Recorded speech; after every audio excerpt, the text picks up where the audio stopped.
안녕하세요. 만화로 보는 산문철학, 서양 고대 철학 2강을 하도록 하겠습니다. 오늘의 주제는 헤라클레이토스입니다.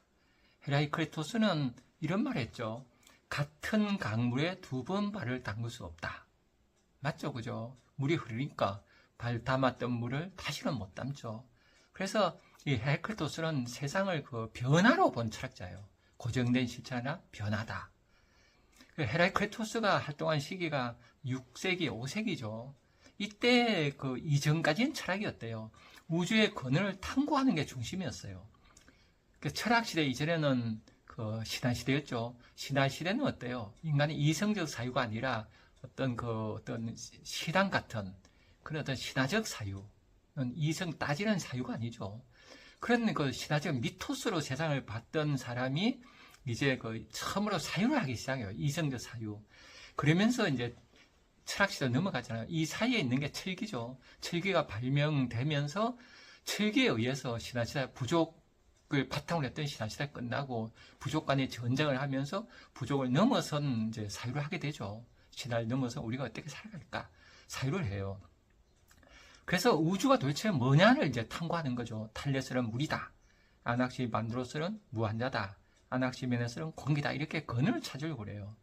근데 헤라클레이토스가 위대한 점은 근원 고정된 물질이 아니라 변화 그 자체다. 이렇게 본 거예요. 우주를. 이게 우리에게 또 큰 영향을 준 거죠. 지금까지도 변하냐 변치 않냐 이 논쟁이 계속 있잖아요. 그래서 헤라클레이토스는 우주를 변화로 보고 변화를 보지 않고 고정된 걸로 보는 사람이 파르메데스예요.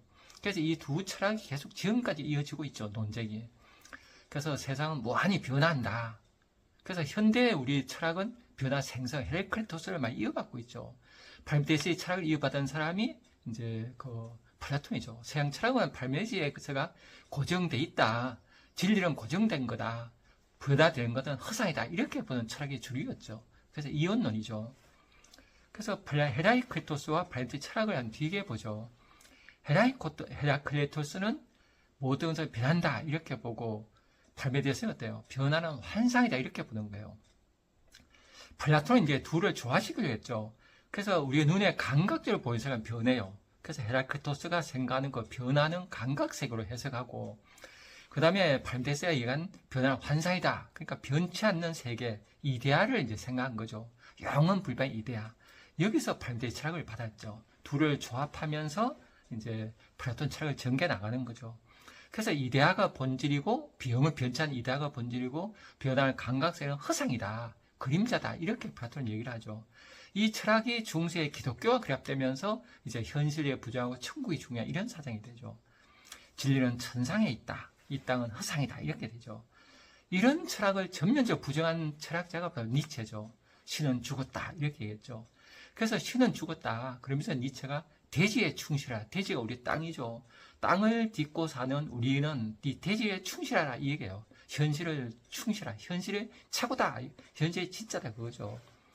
그래서 헤라클레이토스가 주장한 감각적인 세계를 긍정하면서 현대처럼 이어진 그런 철학이죠. 현실을 긍정하는, 현실에서 모든 걸 보는 그런 시를 한번 읽어보도록 할게요. 파장, 신경님. 못난 놈들은 서로 얼굴만 봐도 흥겹다. 이발소 앞에 서서 참외를 깎고 목로에 앉아 막걸리를 들이키면 모두들 한결같이 친구 같은 얼굴들. 호남의 가뭄 얘기, 조합빛 얘기, 약장사 기타 소리에 발장단을 치다 보면 왜 이렇게 자꾸만 서울이 그리워지나. 어디를 들어가 습더라도 버릴까. 주문을 틀어 색시에다 갈까. 학교 마당이를 모여 소중의 어중을 찢다. 어느새 여름에도 저물어 고무신 한 켤레 또는 조기 한 마리 들고 다리 환한 마차길을 절뚝이던 파장. 참 좋죠. 못난 놈들은 서로 얼굴만 봐도 흥겹다. 이건 저는 정말 망고의 진리 같아요. 못난 사람들은 서로 얼굴 봐도 흥겨워요. 그래서 잘난 사람들은 어때요? 흥겨워하지 않아요. 속이죠. 그래서 참 저도 이렇게 살아가면서 못난다 이런 말이 참 비하하는 말일 수도 있지만 저는 아름다운 말이라 봐요. 남을 속이지 않고 그래서 성실하게 착하게 살아가는 사람들 있잖아요. 가난하게 사는 사람들. 이런 사람들은 사람을 그냥 좋아해요. 얼굴 봐도 막 웃어요. 온 얼굴이 웃음이 돼요. 제가 시골 살아봐서 알죠. 시골에서 7년 동안 살면서 이런 사람 많이 만났어요. 그래서 이 가난하고 이런 사람들이 사람을 흥겨워하고 그러나 끝까지 대지에 충실해요. 그죠? 이런 사람들은 고통을 부인하거나 초월하지 않아요. 막 사이비 종교 믿어서 이 사람 안 빠지고 그래도 견뎌가요. 현실을 밀고 가죠. 그래서 함께 얼굴을 마주하며 거기서 즐거움을 길어내요. 그래서 식내 파장이라는 시는 어때요? 현실의 고통을 그대로 받아들이는 시예요. 그래서 누구를 원망하지 않고, 그죠? 참외를 깎고 오징어를 찢고 막걸리를 마시며 집에 가죠. 달걀을 절뚝거리며 집으로 가요. 이런 그 사람들이 아름답지 않아요. 그래서 고라는 그 화가 그런 얘기했죠. 사람들은 가난한 사람들이 얼마나 아름다운 줄 몰라. 저도 어릴 때 가난하게 자라서 가난하게 사는 마을이 참 아직도 그리워요. 속여봤자 얼만큼 속였어요, 그 사람들이. 그죠? 근데 지금은 속이는 게 무섭잖아요. 지금 도시 문명이 되면서 커다란 자본주의 이런 사회에서는 속이면 사람이 한순간에 목숨을 잃어버리게 되잖아요. 이런 세상이 얼마나 비참해요.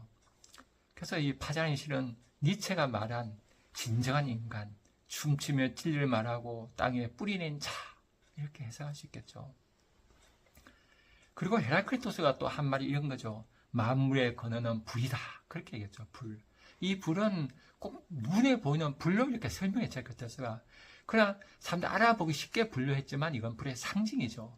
영원히 타오르는, 영원히 변화된다는 상징이죠. 그래서 헤라클리토스는 불을 만물의 원리 아르케로 본 거죠. 불은 끊임없이 변하고 다른 사물로 전환되며, 그죠? 뜨거움이 딴 데 옮겨가잖아요. 이렇게 해서 변화 자체를 상징하는 대립과 변화를 피할 것이 아니라 받아야 할 자연의 방식, 이렇게 헤라클리토스 얘기한 거죠. 이 변화를 받아들인다는 거 이게 쉽지 않죠, 그죠? 사람들은 고정되고 안 좋고 싶어요. 가만히 있어 나이가 들잖아요. 내가 한 게 뭐가 있는데 노인이 돼요. 생각하면 억울하게 짝이 없죠. 그래야 그 변화를 받아들여야 되죠. 이 받아들이는 게 너무 힘들잖아요, 사는 게, 그죠? 그러나 또 이 변화되는 속에 큰 우주의 원리가 있죠. 보이지 않는 원리. 그걸 로고스라고 했어요. 그래서 헤라클리토스가 그런 말 했죠. 로고스는 언제나 존재하건만 사람들은 그것을 이해하지 못한다. 로고스의 질서로 본 거예요.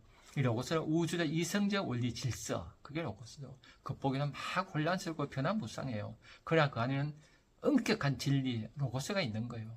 그래서 로고스는 우주를 구성하는 원리자, 인간이 이해할 수 있는 언어적 이성적 구조다. 이 원리 인간이 알 수 있다는 거예요. 그래서 로고스가 말의 한 뜻도 있고 이성한 뜻도 있잖아요. 또 우주의 원리한 뜻도 있고. 그래서 내가 이성적 사유를 통해서 이때 이성이란 건 도구적 이성이 아니라 지혜의 빛이에요. 그래서 지혜의 빛을 비추면은 우주의 원리의 로고스를 알 수 있다. 이거죠. 그래서 이 헤라클리토스가 생각하는 그 불을 동양 철학의 기와 리로 설명하면 이해가 쉬울 것 같아요. 동양에서는 기와 리로 보잖아요. 이 세상을 기로 보죠. 기가 있는데 그 기는 어때요? 법칙대로 움직이잖아요.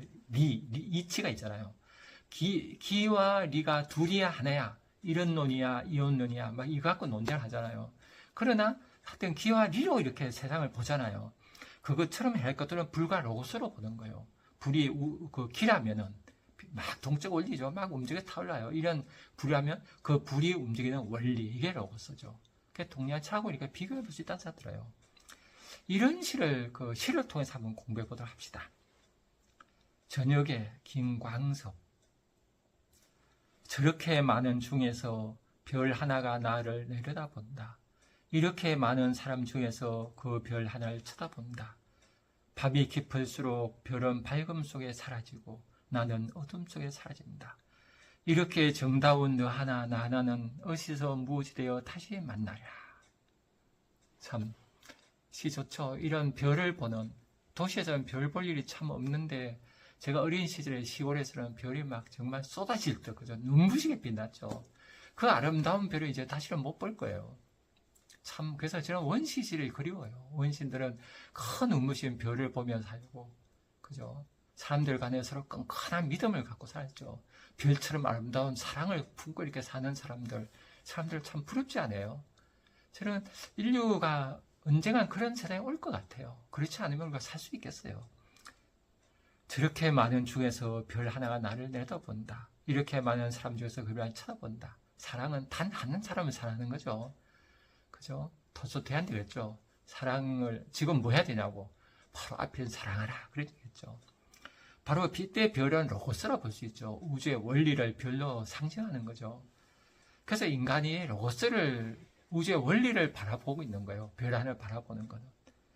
그래서 밤이 깊을수록 별은 밝음 속에 사라지고 나는 어둠은 사라진다. 바로 헤라이클토스의 존재론이죠. 변화예요. 나는 사라져요. 나는 죽어요. 그러나 이렇게 정다운 하나 나는 어디서 무엇이 되어 다시 만나야. 존재와의 만남 자체도 순간의 로고스 질서예요. 막 변화되는데 로고스 원리가 있죠. 그래서 운동 변화 속에 일시적 조화가 일어나서 나하고 만나죠. 그래야 인연이 닿으면 또 헤어지고 또 만나죠. 그러나 그 우주는 하나의 로고스죠. 우주에 커다란 원리가 있죠. 이 원리가 나중에는 신이 되고 그러잖아요. 저는 이거를 신으로 해석해야 된다 봐요. 무슨 단어를 붙이건 커다란 하나, 우주가 하나의 원리로 이렇게 하나가 있죠. 이게 이제 그 하나를 깨달은 게 유일신으로 보지만 그 하나를 깨달을 때 우리였대요. 일적 다지기 불교에서 말하는.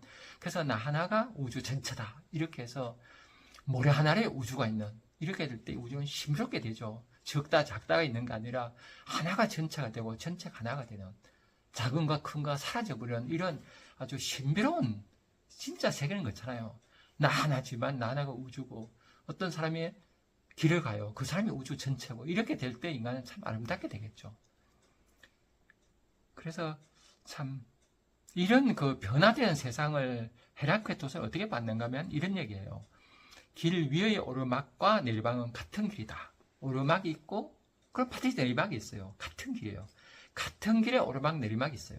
바로 상승과 하강이 있는 거죠. 음과 양이 있는 거예요. 대립되는 두 개가 하나로 어우러진다는 거예요. 이게 동양에서 보면 대극합일, 유무상생 이렇게 볼 수 있죠. 그래서 이런 철학이 그 변정법이죠. 변정법, 정반합 그잖아요. 반대되는 게 만나고 그것이 대립이 나중에 일치돼요. 운동 속에 동일성을 이루고 상반된 것들이 조화가 우주 질서다. 예를 들면 낮과 밤, 생과 사, 전쟁과 평화, 이게 하나로 어우러진다고 본 거예요. 이게 헤라클토 철학이죠. 이게 후세에 가면은 헤겔의 변정법, 동양 철학의 음양이론, 현대 물리학에서 대칭성 개념, 입자와 반입자. 현대 보면 입자와 반입자가 함께 존재하잖아요. 어떨 때는 물질이 입자고, 어떨 때는 물질이 아닌 에너지 파동이 되는, 파동이면서 물질인. 사실 우리 사람은 물질에서 에너지잖아요. 상반된 게 하나인 거예요. 어느 한 측면만 보면 사람 몸이 물질로만 보면 허무해져요. 에너지로만 봐도 육체를 환불해요. 물질로도 보고 에너지 두 개 동시에 볼 수 있는 이 대립의 통일을 얘기하는 사람이 바로 헤라이클토 철학자죠. 그래서 헤라이클토스는 혼란이 아닌 질서의 방식이다 이렇게 얘기하는 거죠. 막 혼란스러운데 질서가 있는 거예요. 그래서 피타고라스가 이 조화되는 거, 그죠? 이게 얼마나 아름다워요. 그래서 이런 헤라이클토 철학 변정법적 존재 일치하는 시를 한번 읽어볼게요. 엄숙한 시간, 릴케. 지금 이 세상의 어디선가 울고 있는 이 까닭 없이 울고 있는 그 사람은 나를 위해 울고 있다. 지금 이 세상의 어디선가 웃고 있는 이 밤 속에서 까닭 없이 웃고 있는 그 사람은 나를 위해 웃고 있다. 지금 이 세상의 어디선가 긋고 있는 이 세상을 까닭없이 긋고 있는 그 사람은 나를 향해 오고 있다.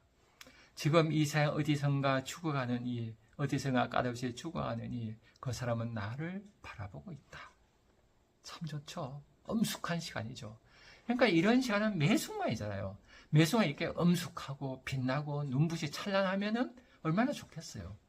그래서 불교에서는 깨달았고 보면은 이 세상에 황금연꽃이고 깨닫지 못하고 보면 생적이다. 이렇게 불교에서는 얘기해요. 그래서 우리가 깨달음을 향해 가야 되죠. 그래서 깨달음을 향해 가면은 세상은 좋아질 거예요. 그죠? 그래서 울고 있느니, 웃고 있느니, 긋고 있느니, 주관이 모두 나를 향해 존재해요.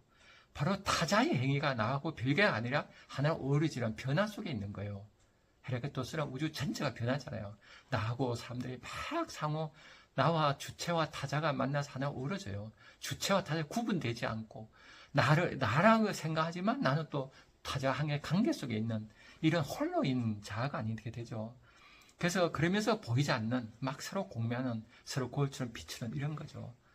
그래서 대리문이 하나로 어우러지는 이런 시죠. 그래서 이렇게 이 시가 멋있는 건 바로 뭐예요? 고립된 자아에 대한 이야기가 아니에요. 우리는 자아가 고립됐다 생각하잖아요. 나라는 게 세상과 별개로. 그래서 인간은 외롭고 딴 사람들을 함부로 대하고 딴 사람은 도움도 안 받으려고 그러고 마음을 닫고 살아요. 그래서 살다 보니까 이게 안 돼요. 그래서 우울증 약을 많이 먹잖아요, 사람들이. 그래서 타자들의 감정, 움직임, 소민이 곧 나의 존재에 타고 있으면 자각지. 그 사람들이 나하고 하나예요. 이 공감 능력이죠. 인간이 갖는 공감 능력은 인간의 본성이에요. 그래서 헤라클의 존재는 만물은 하나다. 로고스가 하나예요. 막 변화 같지만 만물은 하나의 원리가 있는 거예요. 그래서 대립은 보기에 좋아하다. 이렇게 생각하는 거죠. 나는 곧 모든 것이며 모든 것은 나다. 일적다. 다적일이죠. 조세 캠벨은 그런 얘기하죠. 네가 바로 그것이다. 내가 바로 그것이다. 내가 바로 뭐예요? 신이란 거예요. 그래서 내가 우주 전체와 하나예요. 우주 전체가 신이죠. 그래서 이거를 깨닫지 못하는 건 나란 홀로인 자아, 고립된 자아라고 착각해서 생각하면 나가 돼요. 그러니까 내 혼자 있는 것 같아요. 주체가 있고 세상은 다 대상이 되고 대상을 다 이용하려고 그래요. 이렇게 해서 우주가 지구가 막 기후위기가 오기 이렇게 사람들끼리 막 싸우고 이런 식이 됐잖아요. 그래서 우리가 인간은 고립된 자아가 아니라 항상 관계 속에 이렇게 함께 불타는 존재다. 이런 철학을 우리가 꾸준히 배우고 이걸 삶 속에서 우리했으면 좋겠어요. 삶에서 이루어지려면은 그 시골의 마을처럼 자주 축제를 하고, 그죠? 그렇게 해서 하나가 되고, 그렇게 살아야 되는데, 우리 세상은 고립된 자아가 돼서 각박하죠. 관계가 끊어졌을 때, 인간은 그죠? 그래서 우리는 끝까지 나 홀로가 아니라 사람들 관계망 속에 있다. 그거를 자꾸 깨달아야 된다 봐요. 그래서 명상을 해서 깨닫고 예술을 하면서 남을 깨닫고 남과의 관계 맺는 거를 어릴 때 아이들이 같이 애들끼리 놀면서 또래끼리 막 놀면 잘해야 돼요. 근데 지금은 정말 부모, 할아버지, 할머니하고 잘하니까 애들이 나가 지낼 줄 몰라요. 이렇게 되면은 나는 게 똑떨어져 생각해서 사는 게 계속 그 삭막하게 되죠. 예, 우리 함께 뜨겁게 살아가는 그런 인생을 항상 소명해 봅시다. 다음 시간에 뵙겠습니다. 감사합니다.